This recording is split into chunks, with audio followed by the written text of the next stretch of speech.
ஃபாரின்ல இருந்து வர்ற பேஷண்ட்ஸ்க்கு நீங்க என்ன இம்ப்ளான்ட் சிஸ்டம்ஸ் அட்வைஸ் பண்ணுவீங்க? ஏறக்குறைய பாத்தீங்கன்னா 350 கம்பெனி இருக்கு. அந்த 350 கம்பெனில சில இம்ப்ளான்ட் சிஸ்டம்ஸ் தான் அக்ராஸ் த குளோப் நாங்க யூஸ் பண்ணிட்டு இருக்கோம்.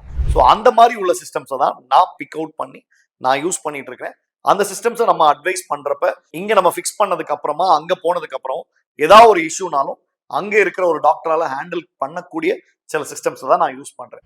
அதுல காமனா நான் யூஸ் பண்றது நோபல் பயோகேர்ன்ற ஒரு சிஸ்டம் யூஸ் பண்றேன். அது மட்டும் இல்லாம எடின் என்ற ஒரு சிஸ்டம் யூஸ் பண்றேன். இதுலயும் நோபல் பயோகேரை தான் நான் அட்வைஸ் பண்ணுவேன்.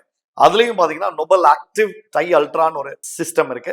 அந்த சிஸ்டம் நான் யூஸ்வலா யூஸ் பண்ணுவேன். ரீசன் என்னன்னா இது வந்து மோசமான ஒரு எலும்புனா கூட அந்த இடத்துல அது வந்து நல்லா அழகா போய் உட்கார்ந்து ப்ராப்பரா ஹீல் ஆகுறது மட்டும் இல்லாம இது ரொம்ப வருஷமா இருக்கிற ஒரு இம்ப்ளான்ட் கம்பெனி 1960ஸ்ல இருந்தே அவங்க இருக்காங்க. பேன் குளோப், அதாவது குளோப் ஃபுல்லாவே இந்த இம்ப்ளான்ட் சிஸ்டம் யூஸ் பண்ணிட்டு இருக்காங்க. இந்த ஒரு பர்டிகுலர் ரீசனுக்காக most of the time foreign பேஷண்ட்ஸுக்கு நோபல் பயோகேர் சிஸ்டம் மட்டும்தான் நான் அட்வைஸ் பண்ணுவேன். அது சேஃபர் ஆப்ஷனும் கூட. பிரச்சனைகள் தலைவலிகள் ரொம்ப ரொம்ப கம்மியா இருக்கும். ஒன்ஸ் அகைன் உங்களுடைய நண்பன் டாக்டர் பிரேம் அலெக்ஸ் லாரன்ஸ்.